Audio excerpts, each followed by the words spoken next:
It was 4 months ago today when he first went missing. I remember the trust in my mother's eyes when she passingly said to me, "Keep an eye on Steven." We were just heading to the corner store a few blocks away, and there was really no reason to be worried. I was always the responsible older brother, and we lived in a very safe neighborhood. But I am only 15 and I'm not perfect. I think back to that day often. There was a girl at school I had a huge crush on, and she happened to be walking through the parking lot of the convenience store. She looked at me and actually smiled. I talked to her for what was probably a few minutes, but it only felt like a brief moment to me. My 9-year-old little brother was the furthest thing from my mind. When she walked away, I remember looking longingly after her. Her perfume. It has just a hint of something, I thought to myself. That's what I was doing when he went missing. Trying to figure out what her perfume had the slightest hint of. But then I remembered my brother. I turned around in a panic, and he was gone. The next few days were a blur to me. I remember crying with my head in my hands while police officers asked me questions. I remember when his school closed down entirely and every student and teacher joined the search parties. I remember how, as the hours turned to days, we were no longer looking for my brother Steven himself, but for where his body might end up. But there was no trace of him. Anywhere. He had completely disappeared. My mother took his disappearance as badly as you might expect. She blamed me right from the beginning and would often shout at me, "You were supposed to be the man of the house. You were supposed to be there for your little brother. You were supposed to watch him." A 2-week period passed where she wouldn't speak to me at all. I would sometimes come home and see her on the couch curled up into the fetal position, shaking and crying. Even a month after he was gone, she would still sometimes walk the streets near the convenience store, shouting his name for hours on end. Things weren't much better for me. The guilt alone was difficult to deal with, and my mother's behavior didn't help. Teachers and students were nice to me at first, but I could see it in their eyes. They too blamed me for his disappearance. I was forever going to be that irresponsible kid who lost his little brother. I found myself sitting in my little brother's bedroom sometimes at night. It felt comforting for some reason, as though I was nearer to him.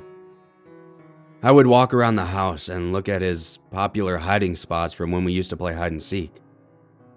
A dark corner in his closet was his favorite spot. I found myself looking there often, somehow expecting him to just be there. "Steven, where are you?" I'd whisper. I half expected him to answer back, but he never did. After 3.5 months, my mother and I had all but given up on finding my little brother. Things had improved a little bit, and my mom was speaking to me again, but it was obvious that things would never be the same between us. We were already starting to speak of Steven in the past tense. "Steven is such a good kid," got replaced with, "Steven was such a good kid."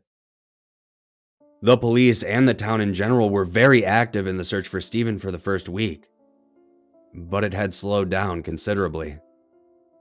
I didn't think the police were really looking for him at all any longer, which is why it caught us by such a surprise when the knock came from the front door. I looked out the window and saw 3 police cars. The walk down the hallway felt like slow motion. I ever so slowly opened the door, expecting the worst. An officer looked down at me, but there was actually a hint of a smile. He was holding the hand of a little boy. My brain couldn't immediately process it. I realized it's a pretty strange reaction given the circumstances, but I was sort of functioning on autopilot. "Oh, hey Steven," I said. "Hi," he replied. And then the three of us just stood there in awkward silence. I don't know how long it would have lasted, but it was broken by a piercing scream from behind me. My mom crashed down the stairs, shrieking all the while, and grabbed Steven. She spun him around, touching his head and shoulders, as though she didn't really believe he was real. Then she picked him up, clutching at him, and started crying. Steven was also crying at this point. And then the reality of the situation finally sunk in for me, and I grabbed a hold of them as well. The three of us crying in each other's arms. We were whole again. We were a family again. It ended up being the best scenario possible, given the circumstances. The man who kidnapped Steven wasn't a pervert or a violent psychopath. He was a lonely man, whose own wife and son had died in an accident a couple years ago. He had partly lost his mind in his depression.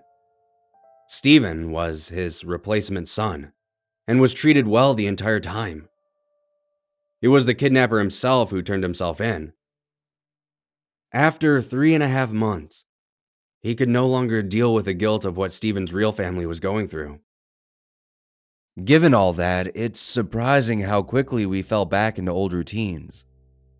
He's only been back for 10 days, but it was like Steven had never really gone missing at all. For the most part, Steven was perfectly fine as well, other than he had difficulty sleeping. He would often come into my bedroom in the middle of the night and wake me up. Sometimes we just talked. Sometimes we played video games. Sometimes he would just go back to bed on the couch next to me. But then something strange happened last night. There was a huge thunderstorm outside, and at about 2 a.m. Steven came into my room. He said that he couldn't sleep and wanted to play Xbox. I didn't mind. It was the least I could do after all. The storm was getting pretty bad, and sometimes the light would flicker a little bit. I looked at my brother. "You know, Steven, I've never apologized about that day. I'm sorry. I should have been more careful." He stopped playing, and he looked at me. He was right about to speak, but then the power went out. We were in complete darkness. And maybe my mind was just playing tricks on me, but I could see a faint, shadowy outline of my brother, and it looked as though his limbs were bending and moving in impossible ways. He was hunched over, moving around the room in jittery-like motions. "Steven," I said aloud. And that's when it happened. My skin crawls just thinking about it. It was not my brother's voice that answered me. It was a grown man's, and it sort of echoed. It didn't even sound human. "I am not Steven," he said. My eyes had adjusted to the darkness better, and I could see a little bit clearer. It looked as though his legs were wrapped up over his head, and he was somehow moving on the ground with his hands. He was moving closer to me. And then, the lights came back on. In an instant, Steven was back to normal. I asked Steven what the heck happened, but he just denied everything. He claimed he didn't say a single word in the dark, and that he didn't even move. He then said he was tired and was just going to go back to his bedroom. But then, something even stranger happened as he left. He stood at my bedroom door and looked back at me. "Vanilla," he said. "What?" I replied. "Her perfume. It had just a hint of vanilla." And then he closed the door. So, I have no real idea how to proceed here. I never told anybody about the perfume. How could he possibly know what I was thinking when he went missing? And the bending of his limbs. Him speaking in a man's voice. Him denying that he even is Steven. I can't tell my mom. Hell, she wouldn't believe me anyways. And she's been so happy ever since he returned. I really have no idea what to do. I think I believe the voice I heard in the dark. That boy is not my brother Steven. I don't know who or what he is, but I'm going to find out.